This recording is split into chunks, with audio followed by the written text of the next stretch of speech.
দেশে প্রথমবারের মতো রিওভাইরাসের অস্তিত্ব শনাক্ত করেছে স্বাস্থ্য অধিদপ্তরের রোগতত্ত্ব, রোগ নিয়ন্ত্রণ ও গবেষণা প্রতিষ্ঠানের আইইডিসিআর।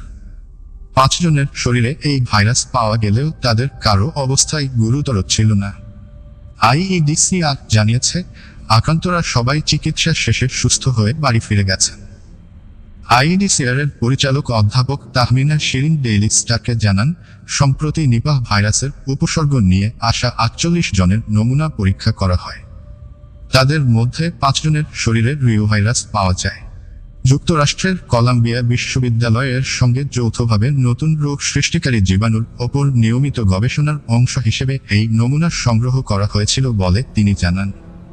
তিনি আরও বলেন, রিওভাইরাস হাঁচি কাশির মাধ্যমে ছড়ায়।